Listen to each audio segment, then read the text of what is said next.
Για αυτή την υποδοχή που είναι βέβαια από μαθητές, από φοιτητές. Η μαθητεία είναι που μετράει σε μένα και μετά η φοίτηση. Γιατί η μαθητεία έχει την έννοια της αποστήθησης, η φοίτηση έχει την έννοια ότι ασκώ τη μαθητεία μου. Μπαίνω στη διαδικασία να πετάξω, να δημιουργήσω. Έχω εδώ σήμερα μπροστά μου, μαζί μου, τους σπουδαστές, τους μέλλοντες δημοσιογράφους από τη σχολή του Σταμάτη Μαλέλη που λέγεται στα ελληνικά New Media Studies. New Media Studies. Δεν θα μπορούσε μια σχολή δημοσιογραφίας στην Ελλάδα να μην λέγεται New Media Studies. Και βέβαια θέλω ειλικρινά να σας ευχαριστήσω που είστε μαζί μας και εύχομαι η εκπομπή μας, το παιχνίδι μας, να είναι μια ευκαιρία και για σας να μαθαίνετε πώς διαδραστικά επικοινωνείτε και πώς στείνετε. Έχει πολύ μεγάλη σημασία. Να ευχαριστήσω που απεδέχθη την πρόσκλησή μου ο πολύ μεγάλος άνθρωπος του μπάσκετ, Κωνσταντίνος Μπογατσιώτης, που είναι μαζί μας. Ο Θεσσαλονικιός. Και από τον Θεσσαλονικιό Κωνσταντίνο Μπογατσιώτη πάω στον Θεσσαλονικιό παίχτη Γιάννη Νομικούδη, ο οποίος κατάγεται από τυπείο και βέβαια λέει ότι οι Κιώτες δεν πάνε δυο-δυο. Ναπολέον Αναγνώστη, ο άνθρωπος που νομίζει ότι έχει πάει παντού. Θα το διερευνήσουμε. Ο Νίκος Βλάμης. Ψώνιο με τη μετεωρολογία, παρακαλώ. Καλό είναι τα ψώνια. Καλό πράγμα είναι να έχουμε ψώνια. Γιώργος Κούρας. Μετά από 10 χρόνια στην Ιταλία τον φωνάζουν όλοι Ιταλό. Κωνσταντίνος Παναγόπουλος. Του αρέσει να έχει πλωτό σπίτι. Θα τα εξηγήσουμε όλα. Και κλείνω με τον Δημήτρη Ζώη. Παπά. Οι φίλοι του τον φωνάζουν τρελάκια. Ο τύπος με τα δύο επίθετα. Θα τα εξηγήσουμε όλα. Να είστε καλά. Εσείς σήμερα, αγαπητοί παίκτες, θα είστε η αφορμή να επικοινωνήσουμε τις σκέψεις μας, την παρουσία μας, να συστηθούμε και έτσι να μπορέσουν οι άνθρωποι που επιλέγουν να είναι μαζί μας κάτι να πάρουν εκτός από το να παίξουν μαζί μας. Εμέσως. Είστε έτοιμοι να παίξουμε? Πάμε. Γιάννη Νομικούδη, τι γίνεται? Κατάγεις από το Χίο? Ναι. Και είσαι δάσκαλος? Στην Θεσσαλονίκη πώς βρίσκεσαι? Τα τελευταία 3 χρόνια είμαι εκεί πέρα. Με μετάθεση ή είναι επιλογή? Όχι, είναι κανονική η θέση. Οργανική. Δεν κατάλαβα. Είναι οργανική η θέση. Α, οργανική θέση και είσαι ευχαριστημένος στη Θεσσαλονίκη? Ναι, είναι ωραία πόλη. Σε ποιο σχολείο διδάσκεις? Στο 12ο Νεάπολης. Στο 12ο Νεάπολης. Λοιπόν, εύχομαι την αγάπη μου σε όλους τους μαθητές στη Θεσσαλονίκη και κυρίως βέβαια λόγω της τιμής που μας κάνει ο Γιάννης Νομικούδης, ο δάσκαλος, να έρθει στη Θεσσαλονίκη για να παίξει μαζί μας, ιδίως στους δικούς σου μαθητές. Να είσαι καλά. Ποια τάξη έχεις? Τετάρτη. Τετάρτη Δημοτικού. Μα θυμάμαι εγώ ακόμα από την Τετάρτη Δημοτικού το δάσκαλό μου, τον κύριο Αντωνόπουλο, ο οποίος με μοίησε στα μαθηματικά από τότε. Αγαπούσα πολύ τα μαθηματικά, ένας δάσκαλος και πυθαγόριος τύπος, μας φρόντισε τόσο πολύ που μοιηθήκαμε στην μεγάλη επιστήμη των μαθηματικών. Μεγάλη επιστήμη. Λοιπόν, από μωρά παιδιά φυσικά. Λοιπόν, από τότε βέβαια που σου μιλάω έχουν περάσει 18-20 χρόνια σχεδόν. Λοιπόν, πάμε στην πρώτη ερώτηση. Προσέξτε, παίκτες, είστε αντίπαλοι με το παιχνίδι το ίδιο, με τον χρόνο που τρέχει, με την έκθεσή σας σε χιλιάδες κόσμο που μας βλέπει. Όλα αυτά δημιουργούν ένα άγχος. Πάμε να παίξουμε, μην ανησυχείτε καθόλου. Πάμε για την πρώτη ερώτηση, παρακαλώ.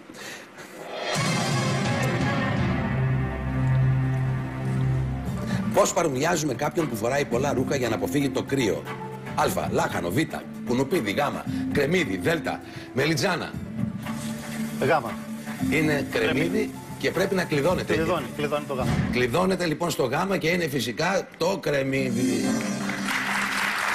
Είναι ωραίες παρομοιώσεις αυτής της ελληνικής λογικής και της επικοινωνίας μας. Είναι τρομερό πράγμα η καθημερινότητά μας. Μην την αγνοείτε και κυρίως εσείς που σπουδάζετε. Η καθημερινότητα είναι το παν. Αυτή είναι το μέλλον. Αυτή είναι το μέλλον. Λοιπόν, πάμε σας παρακαλώ για δεύτερη ερώτηση, 200 ευρώ. Μην ξεχνάτε το μεγάλο, δύσκολο βέβαια, έπαθλο, δύσκολο στόχος είναι το 100.000 ευρώ. Πάμε, εφικτός όμως. Σε μικρή ποσόστοση, αλλά εφικτός. Ποιος μήνας λέγεται κεθεριστής? Α. Μάιος. Β. Ιούνιος. Γ. Ιούλιος. Δ. Αύγουστος. Είναι το κλειδώνει το Β. Ιούνιος. Ο Ιούνιος είναι ο θεριστής? Μπορεί να κάνω λάθος εγώ. Κλειδώνουμε το Β. Νόμιζα ότι είναι Αύγουστος. Το θέρος, εγώ νομίζω ότι είναι Αύγουστος. Τον θερίζουνε τον Ιούνιο, δάσκαλος είσαι. Εσύ θα ξέρεις. Ούτε καν ο Ιούλιος. Το σωστό παρακαλώ. Όπα.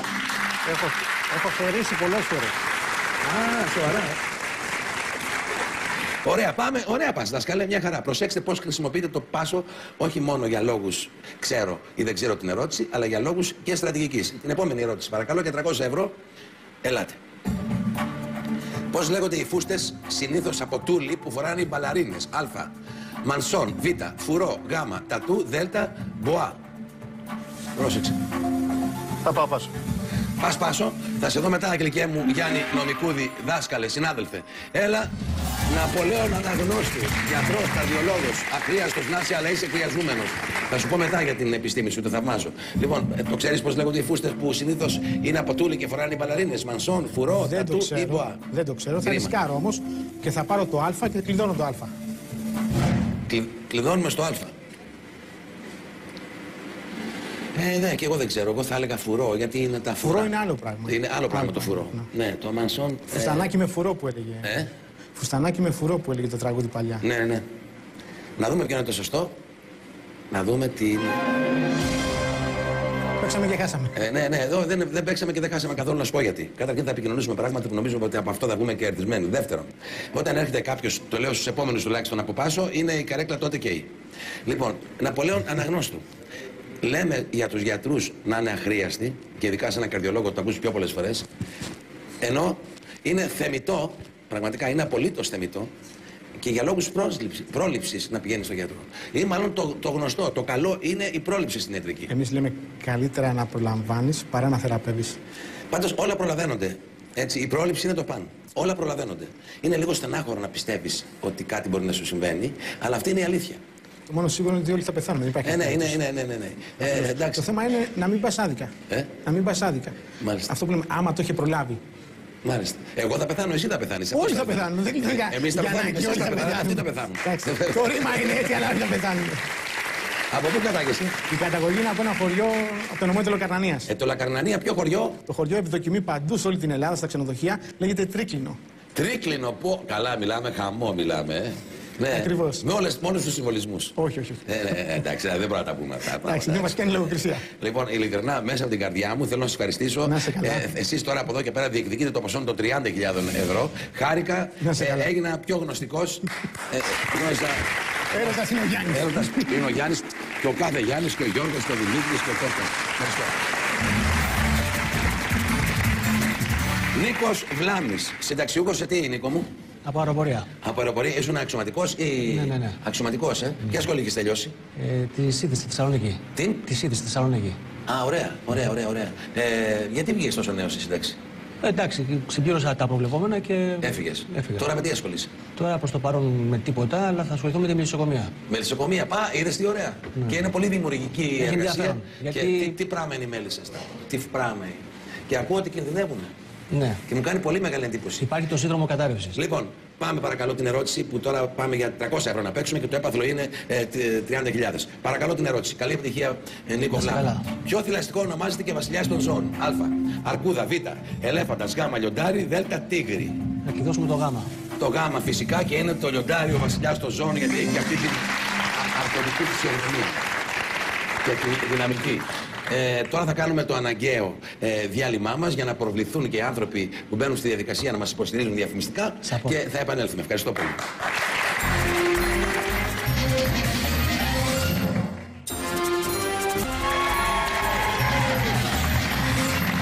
Ευχαριστώ πάρα πολύ. Να είστε καλά. Καλώς ορίσατε στο δεύτερο και κύριο μέρος της εκπομπής μας. Έχουμε και ένα άλλο τρίτο φυσικά που εκεί θα κρυφθεί ο νικητής. Θυμίζω ότι ένας θα κάτσει στην καυτή καρέκλα. Ένας. Ο τελευταίος είναι αυτός που θα διεκδικήσει το έπαθλο εκεί που θα έχει φτάσει. Πάμε τώρα να παίξουμε για 400 ευρώ, αγαπητέ φίλε Νίκο Βλάμη, που θα ασχοληθείς με τη μελισσοκομεία και σου εύχομαι μέσα από την καρδιά μου να γίνει γρήγορα αυτό. Πάμε την ερώτηση. Ελάτε. Για 400 σε 15 δεύτερα απαντάτε. Λοιπόν, ποια είναι η έκτη από τις 10 εντολές? Α. Ου φωνεύσεις. Ου ψευδομαρτυρήσεις. Γ. Ου μοιχεύσεις. Ου κλέψεις. Πάσο. Πάσο. Πάσο, δεν θυμάσαι. Δεν θυμάμαι τη σειρά. Τη σειρά δεν πειράζει. Άλλωστε, ο Μωυσής τις θυμάται όλες. Ελπίζω να την ξέρεις. Γιατί μετά από Πάσο η διαδικασία είναι δύσκολη. Ξέρω, αλλά δεν θυμάμαι τη σειρά. Δεν θυμάμαι τη σειρά. Δεν θυμάσαι τη σειρά. Ποια είναι άραγε? Ευτυχώς. Λοιπόν, ακόμα δεν μετράει ο χρόνος. Ου φωνεύσεις, ου ψευδομαρτυρήσεις, ου μοιχεύσεις, ου κλέψεις. Ποια είναι λοιπόν η έκτη? Β. Ου ψευδομαρτυρήσεις. Β. Ου ψευδομαρτυρήσεις, λες, έτσι αποτύχει. Από περίπου, σχεδόν αποτύχει. Σχεδόν αποτύχει. Γιατί? Είναι πολύ πιθανό. 1 προς 4. Παρακαλώ. Β. Κλειδώνω.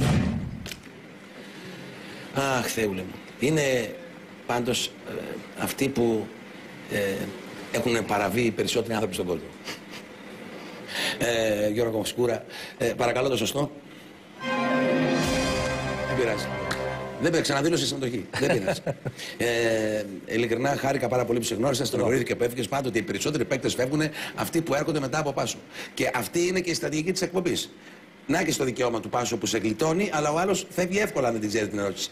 Λοιπόν, θέλω να σε ευχαριστήσω. Πες μου τώρα αν ασκείς επάγγελμα και πού, ως ηλεκτρολόγος. Έχω μια δική μου εταιρεία με αναλώσιμα εκτυπωτών, υπολογιστές. Μπράβο. Πας καλά. Συγχαρητήρια. Πού το έχεις το. Ενώ είμαι από Πάτρα, η έδρα είναι στην Αθήνα. Ναι. Και έχω και πελάτες στην Πάτρα. Πουλάς και λιανική. Όχι, μόνο χοντρική. Μόνο χοντρική. Προς το παρόν. Οπότε είσαι μια χαρά, φρόντισε, το λέω όπου μου δοθεί η ευκαιρία. Μιας και ελέγχεις και διευθύνεις την εταιρεία σου, έναν άνεργο να πάρεις. Αν ο καθένας που εργάζεται ή έχει εταιρεία έναν άνεργο να μπορούσε να πάρει, δεν θα είχαμε άνεργο. Πολύ σημαντικό. Έναν, μπορείς να πάρεις έναν. Αλλά και ένας υπάλληλος να συμβάλλει να βρει δουλειά κάποιος άνεργος. Έτσι. Γίνομαι μερικές φορές δάσκαλέ μου διδασκαλικός, δεν είναι καλό πράγμα, αλλά εγώ δεν μπορώ να αλλάξω χαρακτήρα. Λοιπόν, από πού κατάγεσαι? Από Πάτρα. Πάτρα, κατάγεσαι από Πάτρα. Μάλιστα. Λοιπόν, να είσαι καλά, φίλε Πατρινέ, Γιώργο Σκούρα. Χάρηκα πάρα πολύ. Μη στεναχωριέσαι που είσαι κοντός. Μη στεναχωριέσαι που κοντός. Δεν μπορεί να όλη στη ζωή να είμαστε ψηλοί.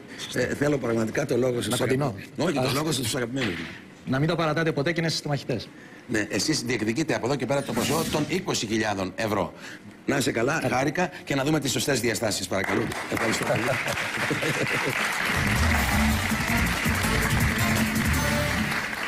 Σας παρακαλώ, αν έχετε την καλοσύνη, μπορώ να απευθυνθώ στην παραγωγή. Να μου φέρετε γυαλιά ηλίου. Σας παρακαλώ. Σας παρακαλώ. Γιάννη, και εγώ το ίδιο έχω πρόβλημα. Αυτή η αντανάκλαση, δηλαδή, συγγνώμη, εγώ νομίζω. Κύριε Κωνσταντίνε Παναγόπουλε, νομίζετε εσείς ότι. Επειδή εσάς φιλτράρετε στα γυαλιά σας, εγώ κατευθείαν επάνω μου. Όχι, σας πληροφορώ ότι εγώ δεν αντανακλώ σε αυτό το επίπεδο. Νομίζω ότι αντανακλάτε και εσείς το ίδιο. Διότι αν μετρήσετε τις τρίχες σας και τις δικές μου, έχω σίγουρα 7 παραπάνω. Πάσο. Εδώ. Καλώς όρισες, γλυκέ μου, Κωνσταντίνε Παναγόπουλε. Ευχαριστώ πολύ. Καλά, μιλάμε. Τέλεια που μιλάμε, τρομερό. Τι σημαίνει παραγωγή με τη μία, να μπορούσε να ήταν. Διπλή προστασία, διπλή προστασία. Σε ευχαριστώ πάρα πολύ. Σε ευχαριστώ, Κρήτονα. Σε ευχαριστώ πάρα πολύ. Να είσαι καλά, αμέσως δεν αποκρίθηκε. Γιατί εδώ μιλάμε για μια σούπερ παραγωγή. Λοιπόν, έχουν μείνει 10 ερωτήσεις. Οι παίκτες είναι 4, έχουν φύγει 2. Είστε βέβαια όλοι μουλάροι άντρες. Ναι, καψιμί. Λοιπόν, εύχομαι να πας καλά. Πάμε να παίξουμε. Ούτε στο μαξιλαράκι δεν έχουμε φτάσει. Θα το προσπαθήσουμε. Λοιπόν, πάμε για 400 ευρώ. Έχεις δικαίωμα, Πάσο. Μην το χρησιμοποιήσεις άδοξα. Πάμε, παρακαλώ. Πάμε. Την ερώτηση. Ποιο από τα παρακάτω είναι μέρος του ανθρώπινου ματιού? Α.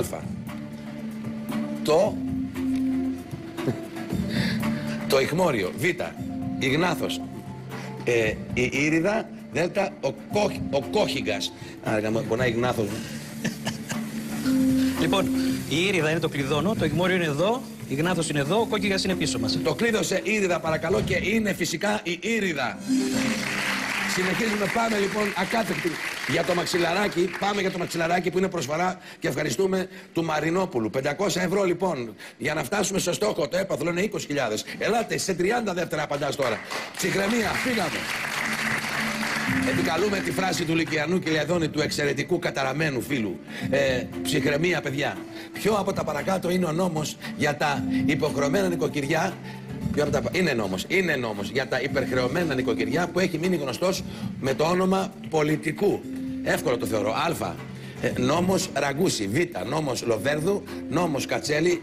Νόμος Διαμαντοπούλου. Όλοι αυτοί. Απαντάω. Βεβαίως. Για τις άτομο. Νόμος Διαμαντοπούλου Λοβέρδου. Όχι, γιατί Διαμαντοπούλου παιδεία. Λοβέρδος ασφάλεια. Ραγκούσης διοικητική. Τι ήταν αυτό, μεταρρύθμιση. Πάμε Γ. Νόμος Κατσέλη. Οικονομικά. Κλειδώνουμε. Νόμος Κατσέλη. Πού τον βρήκατε αυτό το καταπέλτη? Πού τον βρήκατε αυτό το καταπέλτη? Το σωστό βέβαια είναι ο νόμος Κατσέλη. Για τα χρεωμένα νοικοκυριά. Αφού διαφημίζανε πάρτε πράγματα, πάρτε, ελάτε, πάρτε, μετά θέλανε να τα πάρουν γρήγορα τα χρήματα. Ήταν ένας νόμος όμως που επέτρεψε σε πολλά νοικοκυριά, για να λέμε και του Σταυρού το δίκιο, να πάρουν μια ανάσα. Να πάρουν μια ανάσα. Γιατί δεν ξέρανε ο κόσμος. Και το έλεγα και στα παιδιά προηγουμένως, δεν θυμάμαι που το έλεγα. Δεν είναι τόσο κακό ένας άνθρωπος να θέλει να ζήσει μια ζωή καλύτερη και να πάρει ένα δάνειο για να πάρει ένα αυτοκίνητο να πηγαίνει μια βόλτα με την οικογένειά του. Δεν έκλεψε ο ελληνικός λαός τα χρήματα που αναγκάζεται να πληρώσει. Προς Θεού δηλαδή, αν είναι δυνατόν. Πάμε για 700 ευρώ, γιατί τα παίρνω και λέω διάφορα. 700 ευρώ, εύχομαι καλή ευτυχία. Άλλωστε, μου αρέσει πάρα πολύ ο τρόπος που σκέφτεσαι και η εγρήγορση του λόγου σου. Πάμε, σας παρακαλώ.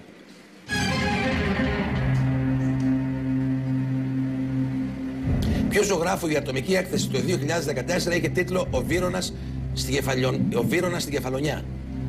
Βύρωνας στην Κεφαλονιά. Α.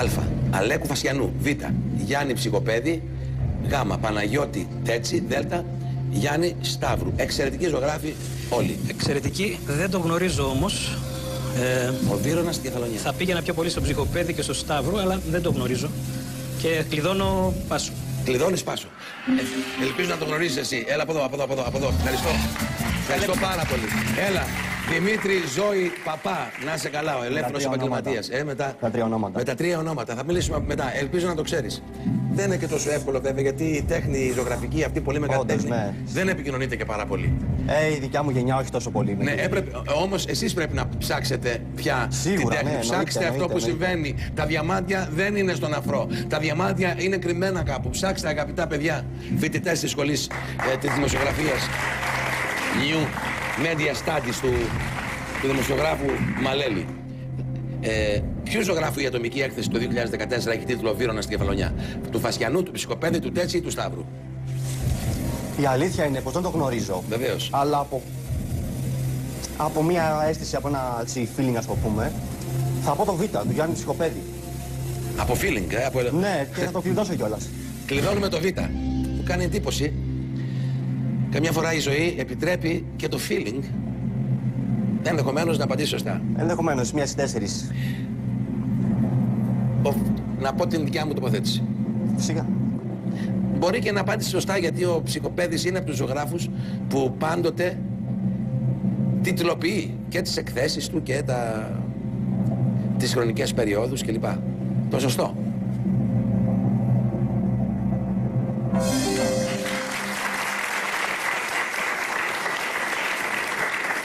Τρομερός είσαι, ρε παιδάκι μου. Εντάξει, το ρητό λέει τύχη κοστάτη τολμηρούς, οπότε... Σιγά την τόλμη και εσύ τώρα, εντάξει. Λοιπόν, Δημήτρη, Ζώης, Παπάς, γιατί δύο επώνυμα? Γιατί από ό,τι μου έχουν πει και εμένα δεν ήμουν παρόν, ας πούμε, πριν από 7 γενιές. Το κακό είναι ότι άλλοι αποφασίζουν για τα ονόματά μας. Ακριβώς αυτό, αγαπητέ Γιάννη. Κάποιος είχε το Παπά στο επάγγελμα. Ναι. Και μαζί με το πρώτο επώνυμο που ήταν το Ζώης μπήκε και το Παπάς και έγινε διπλό. Μάλιστα. Γιατί φοράς των Ιωαννίνων την στολή? Για αγούρι. Για αγούρι. Είσαι Γιάννενας, αγαπάς τα Γιάννενα? Έμενα Γιάννη 20 χρόνια. Και... Προσφάτως ήμουν ακόμη στην Αθηνά. Λόγω, ας πούμε, αλλαγής επαγγέλματος. Τι κάνεις τώρα? Έχω ένα μεσοτοπολείο στο παιδί του Άρεως μαζί με τον πατέρα μου. Πάει καλά η δουλειά σας? Εντάξει, πάει. Το καλοκαίρι πηγαίνει περισσότερο γιατί είναι στο σημείο τέτοιο που είναι καλοκαιρινό κυρίως. Αλλά εντάξει, πηγαίνει. Σου υπόσχομαι, αν κεράσεις θα έρθω. Κερνάω. Με την παρέα μου. Υπόσχεση κερνάω. Είμαστε 25 άτομα. Έλατε και 50. Άρε, τι γλυκός που είσαι. Να είσαι καλά, να είσαι καλά. Ανοιχτή καρδιά.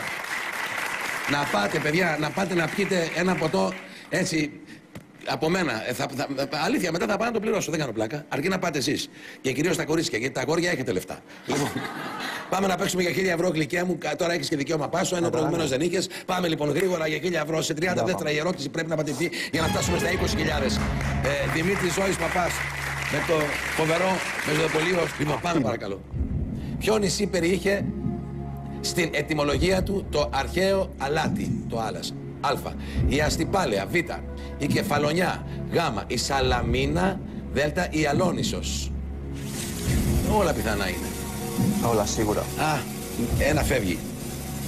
Ναι, απλά εντάξει, επειδή τώρα έχω και το δικαίωμα Πάσου και δεν το γνωρίζω, για να μην ρισκάρω αυτή τη φορά, θα εκδώσω το Πάσο. Πάσο, εύχομαι Δημήτρη Ζώη να σε δω μετά. Έλα. Δάσκαλέ μου. Έλα, δάσκαλέ μου. Να είδες τώρα, ούτε Πάσο έχεις, αλλά εντάξει, πρέπει να απαντήσεις και σου το εύχομαι. Η Αστυπάλαια, η Κεφαλονιά, η Σαλαμίνα, η Αλόνισσος. Ποιο από αυτά τα 4 νησιά στην ετυμολογία του υπάρχει το αρχαίο αλάτι? Αν θέλεις λίγο να βοηθήσω, σκέψου ποιο νησί είναι γνωστό πιο παλιά, ενδεχομένως, δεν ξέρω. Είμαι ανάμεσα στη Σαλαμίνα και στην Αλόνισσο. Η Σαλαμίνα, αυτό το σίγμα μπορεί να είναι και η δασία από το Αλς, που είναι δασινόμενη λέξη. Η Αλόνισσος νομίζω πως είναι μεταγενέστερη σαν ονομασία. Θα κλειδώσω το γάμο.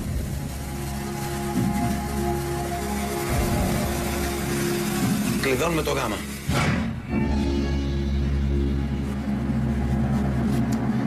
Εκτός από το γάμα, δάσκαλε μου, τι θα μπορούσε να σκεφτείς άλλο? Το Δέλτα. Το Δέλτα. Εγώ Σαλαμίνα θα έλεγα. Είναι το αρχαίωτερο νησί.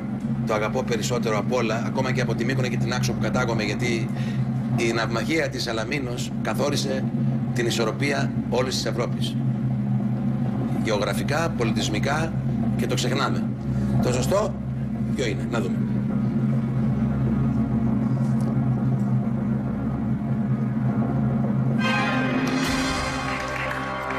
Γιάννη Νομικούδη, σε ευχαριστώ πάρα πολύ. Επίσης να σου πω ότι από εδώ και πέρα θα έχεις τύχει στη ζωή σου, είμαι σίγουρος. Και δεύτερον, εγώ επειδή είμαι του πολυτεχνικού συστήματος, δεν μπορώ καθόλου αυτή την προβοκάτσια που έγινε, ξέρω και τις δασυνόμενες λέξεις απ' έξω κλπ. Εσύ έχεις δικαίωμα να το μεταδώσεις αυτό στα παιδιά σου, ή ασκείς το επάγγελμα, ασκείς το πρόγραμμα του Υπουργείου? Εντάξει, δεν σε περιορίζει κανείς όταν θες να πεις κάποια πράγματα. Αρκεί να κολλάνε σε όλα τα υπόλοιπα. Αν μην είναι κάτι ξεκάρφωτο, απλά μια επίδειξη γνώσεων. Σε ευχαριστώ πάρα πολύ που μου δώσετε τη δυνατότητα να θυμηθώ και τον δικό μου, τους δικούς μου δασκάλους, για να δουν την φυσιογνωμία σου.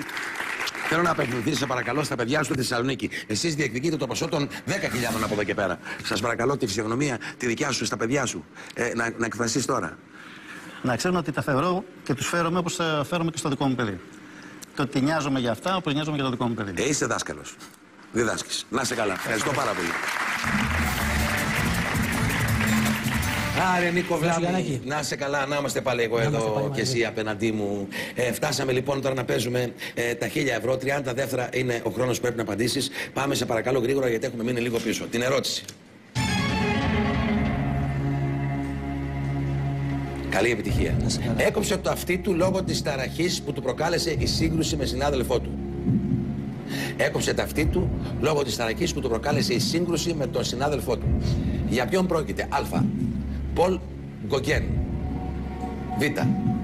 Βίνσεντ Βαν Γκόγκ, ο Βαν Γκόγκ, ο μεγάλος γράφος. Ένγκαρ Ντεκά. Δ. Ιωάννης Βερμέρ. Έκοψε τα αυτί του. Ή το Α είναι το Β, γιατί αυτοί ήταν κολλητοί και τσακωνόντουσαν συχνά. Θα πω το Β. Ο Βαν Γκόγκ. Θα κλειδώσεις, έτσι? Ναι, κλειδώνω. Το Β, κλειδώνουμε στο Β και πραγματικά ήταν ένας υπερβατικός μεγάλος ζωγράφος. Έχει αφήσει παρακαταθήκη το έργο του. Να ποιος δεν πεθαίνει στη ζωή. Πάντως αυτός ο ζωγράφος που αποζητάμε είναι μετά από διαφωνία του με τον Γκογκέν, με τον οποίο συγκατοικούσαν. Για ένα διάστημα δηλαδή συγκατοικούσαν, είχε απειλήσει ο ζωγράφος που αποζητάμε, τον Γκογκέν, ότι θα τον σκοτώσει και από τύψεις έκοψε το λοβό του αριστερού του αυτιού. Να δείτε τι σημαίνει ενοχικότητα. Και επειδή είπε πολλές φορές δεν λέμε άσε θα σκοτώσω μη λες, όμως ο μεγάλος διανοητής. Το ζεστό παρακαλώ.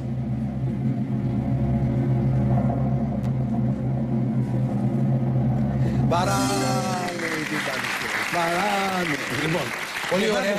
Προχωράμε. Το δάγκωσε. Το δάγκωσε. Το δάγκωσε. Δεν το κόψε, το δάγκωσε. Ναι, το δάγκωσε. Μάλιστα. Ωραία, πάμε λοιπόν, προχωράμε τώρα. Εδώ πάμε τώρα για 1.500 ευρώ, 30 δεύτερα πάντα η διάρκεια του χρόνου και η ερώτηση είναι και 10.000 στο μεγάλο έπαθρο. Πάμε.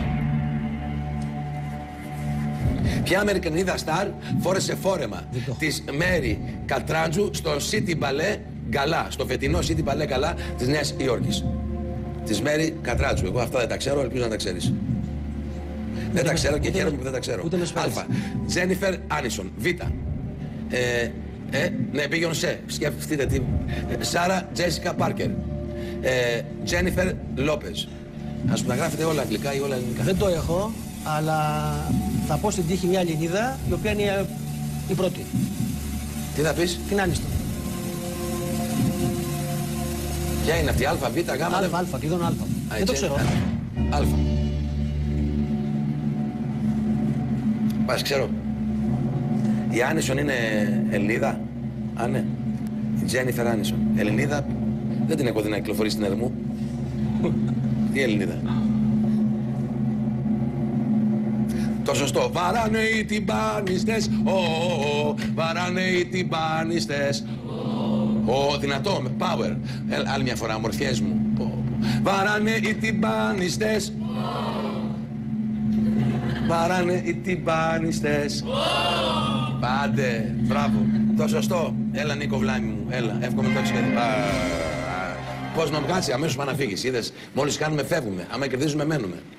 Είναι συμβολισμός της ζωής αυτός. Είναι και πολύ λογικός. Θέλω να σας ευχαριστήσω. Εσείς διεκδικείτε τώρα το ποσό των 5.000 ευρώ. Είναι 4 ερωτήσεις. Προσέξτε, ειλικρινά μέσα από την καρδιά μου. Εδώ θα απευθυνθείς, δεν φεύγει κανείς αν δεν απευθύνεται. Να δούμε το λόγο των νεοελλήνων. Ζούμε στην καλύτερη χώρα του κόσμου. Και πρέπει να την προσέχουμε. Α, μπράβο. Και η χώρα δεν έχει σχέση με το κράτος. Κάτσε, γλυκέ μου, Κωνσταντίνε Παναγόπουλε, κάτσε. Πρόσεξε, είναι 4 οι ερωτήσεις που έχουν μείνει. Αν τις απαντήσεις, με συγχωρείς, και τις 4, φτάνεις και παίρνεις τα 5.000. Έχει ξανασυμβεί ακριβώς στο ίδιο σημείο. Λοιπόν, διάλειμμα για να χαλαρώσεις και εσύ και εσείς.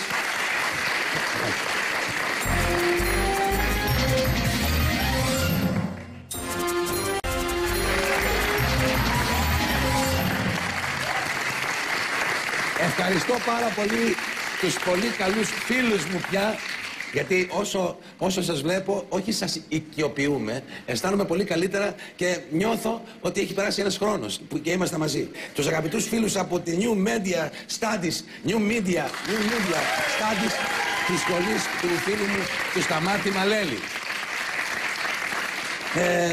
Πάμε σας παρακαλώ, Κωνσταντίνε Παναγόπουλε, πάμε να δούμε τι γίνεται. Παίζουμε για 1.500 ευρώ, εύχομαι να φτάσει στο 5.000. 4 είναι ερωτήσεις. Πάμε τώρα την 4η πριν το τέλος. Ελάτε.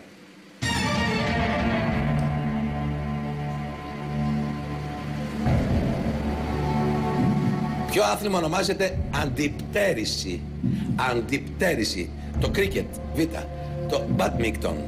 Το τένις και Δ. το σκουός. Κάποτε έπαιζα. Κάποτε έπαιζες στην τέτοιο άθλημα? Αντιπτέρηση. Θα μας τρελάνεις. Το 1978. Όταν πήγαινα για γλώσσα στην Αγγλία, το θυμάμαι σαν τώρα. Κλειδώνουμε το Β, μπάντμιντον. Έπαιζες αντιπτέρηση. Είσαι δηλαδή αντιπτεριστής. Το έπαιζα παλιότερα, ναι. Αντιπτερίστας. Κλειδώσαμε καταρχήν το Β.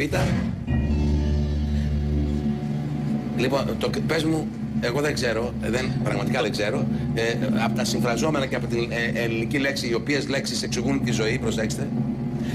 Το τένις το ξέρουμε πολύ καλά. Δεν έχει σχέση με αντιπτέρηση. Ούτε το σκουός που είναι στον τοίχο που βαράς. Το σκουός βαράς στον τοίχο. Έχει όμως. Όχι, όμως δεν είναι. Δεν είναι αυτό. Δεν είναι όμως αντιπτέρηση. Το κρίκετ το συζητάμε καθόλου. Το κρίκετ είναι αυτό με το. Πώς το λένε? Αυτές με το. Που παίζεται σαν το γκολφ, αλλά με. Περίπου, κάπως έτσι. Που είναι απάνω σε άλογο, σε ανάλογα. Άλλο, το πόλο με άλογο. Α, το πόλο, ναι. Το τα ξέρεις όλα. Όχι όλα, αλλά λέμε τώρα, εντάξει. Πάμε σας παρακαλώ πάρα πολύ το σωστό. Μπράβο. Πας μια χαρά. Έχουν μείνει 3 ερωτήσεις, 2 οι παίκτες, χάνεις μία, διεκδικείς εσύ 3,5 μετά. Πάμε σας παρακαλώ την επόμενη ερώτηση που είναι για 2.000 ευρώ για να φτάσουμε μετά από 3 ερωτήσεις στις 5. Παρακαλώ.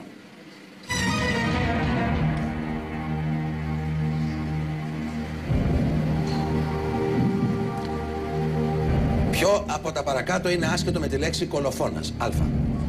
Το υψηλότερο δοκάρι στέγης. Β. Υπόμνημα βιβλίου. Γ. Το ψηλότερο και τελευταίο σκαλί. Δ. Το ύψιστο σημείο. Το έπακρο. Είναι κολοφόνας που λέμε, είναι το ανώτατο σημείο που φτάνει κάποιος. Επομένως, διατσατόπου, το υψηλότερο δοκάρι στέγης μπορεί να είναι, το ψηλότερο και τελευταίο σκαλί μπορεί να είναι, το ύψιστο σημείο, το έπακρο μπορεί να είναι, υπόμνημα βιβλίου δεν είναι. Επομένως, κλειδώνουμε στο Β. Το ψηλότερο και τελευταίο σκαλί. Ναι, θα σου πω τι θα έλεγα εγώ μετά. Κλειδώνουμε καταρχήν στο Γ. Στο Β, στο Β, εντάξει. Είπα στο Β. Ναι. Μου κάνει εντύπωση, ενώ τα αιτιολόγησες τόσο ωραία. Υπόμνημα είναι. Δεν μπορώ να το πω σαν κολοφόνα το υπόμνημα. Μα ποιο από τα παρακάτω είναι άσχετο με τη λέξη κολοφόνα? Αυτό, το υπόμνημα βιβλίου. Γιατί ξέρουμε ότι ο κολοφόνας είναι ανώτατο όριο, το ανώτατο σημείο. Ή η δόξα, ας πούμε. Μπορεί να έχει. Ναι, γιατί λέμε στον κολοφόνα της δόξης του. Βεβαίως. Το υψηλότερο δοκάρι στέγης, σίγουρα και αυτό. Το υπόμνημα βιβλίου δεν είναι. Στο υψηλότερο δεν είναι, ας πούμε, Η επικεφαλίδα του είδε να πεις ότι. Εκτός και αν κάνω λάθος. Κοίταξε, σίγουρα οι ερωτήσεις που πάνε προς το τέλος κρύβουν και παγίδες. Δεν μου έρχεται το κολοφόνας, ας πούμε, κάτι για το βιβλίο, γι' αυτό δεν. Σαν υπόμνημα βιβλίου. Πάμε, σας παρακαλώ, το σωστό. Που νομίζω ότι πρέπει να είναι αυτό. Άμα ήταν υπέρμνημα βιβλίου, μπορεί. Υπόμνημα βιβλίου. Αυτό όμως είναι το ψηλότερο. Υπάρχει ένα κειμενάκι που λέει ότι είναι ποιος είναι ο συγγραφέας του βιβλίου, ποιος το τύπωσε, σε ποιο χαρτί τυπώθηκε και πόσα. Ναι. Αυτό είναι ο κολοφόνας του βιβλίου. Μάλιστα. Το μάθαμε. Και εγώ δεν το ήξερα και το έμαθα τώρα. Ο κολοφόνας του βιβλίου είναι όλο αυτό που αιτιολογεί την έκδοση, τον συγγραφέα κλπ. Δεν το ήξερα. Ευχαριστώ για την πληροφορία. Ευχαριστώ διπλά και τριπλά εσένα, φίλε μου, φωτεινέ φίλε μου, και όχι φωτεινέ από αυτό. Το φως εκπέμπει από τα μάτια και την έκφραση του λόγου. Αν είναι δυνατόν. Είπαμε γυράσκουμε ήδη διδασκόμενοι. Κάθε μέρα μαθαίνουμε. Βεβαίως. Να είσαι καλά, σε ευχαριστώ μέσα από την καρδιά μου. Εύχομαι να αξιώσεις κι άλλο το επάγγελμά σου και να γίνει παραγωγή τεράστιου έργου. Ευχαριστώ, και εγώ το ίδιο. Ό,τι καλύτερο. Εσύ τώρα διεκδικείς, όπως σου προείπα, τις 3.500 ευρώ. Λοιπόν, έλα το λόγο σου. Καταρχήν να είμαστε ο εαυτός μας, αισιόδοξοι, να μην το βάζουμε κάτω και να προχωράμε πάντα μπροστά. Θα προχωράμε μαζί. Είδες λοιπόν, εσύ είσαι ο τυχερός παίκτης, ο τελευταίος παίκτης και μέρισες και είπες και μία λέξη που την λένε πολλές φορές η μουσική. Επειδή οι μουσικοί βρίσκονται. Όντως μουσικός. Είσαι και μουσικός. Ναι. Μπράβο, τι παίζεις? Είχα ξεκινήσει με παραδοσιακή μουσική, επειδή ήμουν στα Γιάννα, έπαιζα αντέφη και την Περλέγη, κρουστά δηλαδή. Ωραία. Και προχώρησα μετά στα έγχορδα και στην κιθάρα. Λοιπόν, σήμερα θα σου αφιερώσω ένα ωραίο τραγούδι που έχω πει εγώ στη δισκογραφία του Ζαμπέτα μαζί με τον Γιάννη τον Μπουρνάρα που είναι μαζί μας. Θέλω και τη δικιά σας συμμετοχή στο τέλος, σας παρακαλώ. Θα δείτε όλοι κοντά μου και θα τραγουδήσουμε το κομμάτι, σας το λέω. Λοιπόν, πάμε τώρα την ερώτηση που είναι η πρώτη τελευταία που θα σου επιτρέψει να κερδίσεις το ποσό. Πρέπει να απαντηθεί οπωσδήποτε αυτή. Εύχομαι να είναι στα μέτρα σου. Πάμε, σας παρακαλώ πολύ. Ελάτε. Και να ετοιμάζεται ο μεγάλος μπουζουξής Γιάννης Μπουρνάρας. Α. Σε ποιο συγκρότημα τραγουδάει ο Νικήτας Κλίντ? Το ξέρεις? Ναι. Γιατί είναι ο αγαπημένος μου Έλληνας καλλιτέχνης. Είναι ο αγαπημένος μου Έλληνας καλλιτέχνης. Μπράβο, είσαι δυναμικό στοιχείο. Στις τρύπες, Β. Μην αποκλείεις, αυτός είναι αποκλεισμός. Στις ρόδες, Γ. Στους λοκομόντο, Δ. Στους μικρο. Ο κάθε άνθρωπος έχει τη δικιά του δυναμική. Σίγουρα. Στις τρύπες ήταν ο Αγγελάκας. Στους λοκομόντο τραγουδάει ο Ευγενός του Μακάρη. Ο λοκομόντος. Στους μικρο είναι ένα καινούριο συγκρότημα electropop μουσικής. Ο Νικήτας ήταν στους Active Member και μετά είχε πάει στις Ρόδες. Οπότε θα πω το Β και το κλειδώνω. Και τώρα πλέον ο Ρόδες United. Λοιπόν, κλειδώσαμε. Β, λοιπόν, κλειδώσαμε. Λοιπόν, εντάξει, ο Αγγελάκας είναι μια ιδιαίτερη φυσιογνωμία και ο Παυλίδης. Σίγουρα. Οι Ρόδες μιας άλλης αντίληψης γεροί. Αγαπώ πάρα πολύ τον Μιχάλη από τους Active Member και είμαστε και φίλοι, τον αγαπώ πάρα πολύ. Από τους κορυφαίους του. Οι Λοκομόντο έχουν και το ψυχαγωγικό. Η Μικρο είναι πιο μοντέρνη. Τα πες πάρα πολύ ωραία. Προφανώς έχεις απαντήσει σωστά. Πάμε το χειροκρότημά σας παρακαλώ. Να τι κάνει όταν κάποιος είναι εμπεριστατωμένος. Λοιπόν, πάρα πολύ ωραία και ήρθε η ώρα για την τελευταία ερώτηση. Που θέλω να την ξέρεις και να κερδίσεις εσύ.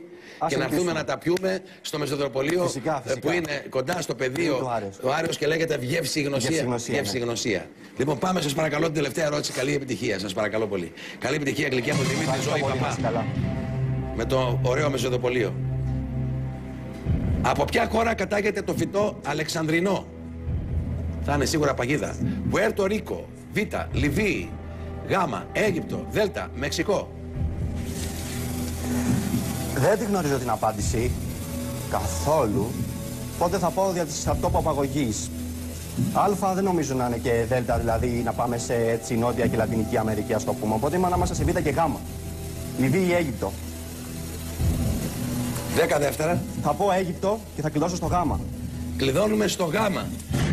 Γιατί δια της εκστρατείας το Μέγας Αλέξανδρος είχε περάσει από την Αίγυπτο και εκεί του είχαν παραδοθεί και του είχαν κηρύξει τον τίτλο, ας πούμε, ως ήλιο βασιλιά. Και γι' αυτό θα πω την Αίγυπτο, το Γ, έτσι, με μια σκέψη. Βλέπετε τι αγόρι είναι αυτό, κορίτσια? Βλέπετε αγόρι? Μπράβο για τη γνώση. Τώρα ελπίζω να έχεις απαντήσει και σωστά. Θέλω όμως πράγματι να το χειροκροτήσω. Θέλω να το πω. Σκέφτεσαι πραγματικά ιδιαίτερα και συγκροτημένα. Εντάξει, έπρεπε να βάλω τη σκέψη μου σε μια σειρά, σε μια τάξη, να βρω ένα στοιχείο το οποίο θα με πήγαινε κάπου και σκέφτηκα αυτό. Γι' αυτό μην υποτιμάτε τους ανθρώπους χωρίς να τους ξέρετε και να τους γνωρίζετε. Εύχομαι πραγματικά να το έχεις δει σωστά. Μακάρι. Το σωστό. Εύχομαι να είναι αυτό που έχεις πει. Δώστε. Έλα να τα πάρει ο φίλος μου ο Δημήτρης ο Ζώης, ο παπάς. Πάνε την πανιστές, πιαστήκαν τα χέρια τους. Πάνε την πανιστές, λέω, τα Ναι, χέρια. πάνε τα χέρια, μα δεν έχουν χέρια, παιδιά. Αν δεις κάτι ποντίκια Έχουν κοπεί τα νεύρα. σε λίγο παίζουν και τα ποντίκια.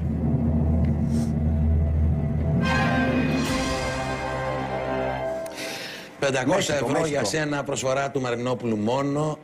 Το θεωρώ λίγο έπαθλο για σένα και για τη Σοφία. Πόσο χρονών είσαι? 22. 22 χρονών. Παιδάκι μου, είσαι τέλειος, να είσαι καλά. Δεν σε φοβάμαι καθόλου. Έχεις να βγάλεις φράγκα στη ζωή σου. Έλα, Γιάννη, έλα. Παρότι λέγεσαι Δημήτρης, Δημήτρη μου. Θα του πούμε άλλο τραγούδι, ελάτε, θα το πούμε όλοι μαζί. Ελάτε και οι μαθητές κάτω, θα πούμε κάτι. Σας θέλω, ελάτε, είπα. Πιάσε μου την κιθάρα για τρία, την κιθάρα φέρε μου. Πάμε στην εισαγωγή. Πάμε το Γιαννάκι ομορφόπεδο, όλοι μαζί. Ελάτε. Πίσω από τις καρέκλες, από εδώ.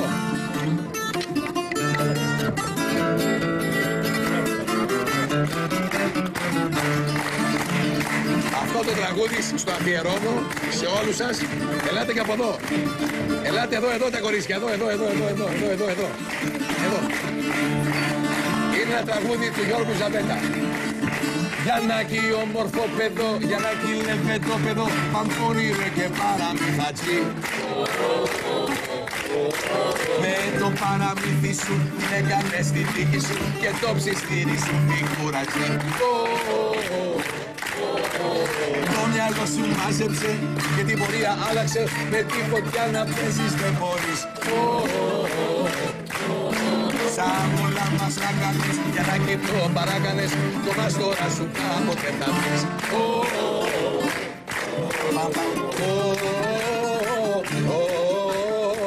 Η Γιάννη παραμύθατη.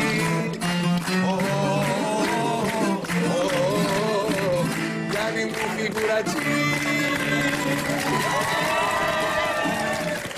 Σας φιλώ από καρδιάς, καλή σας νύχτα, ό,τι ποθείτε. Αλλά αυτό που ποθείτε να το επιδιώξετε γιατί δεν θα έρθει ποτέ.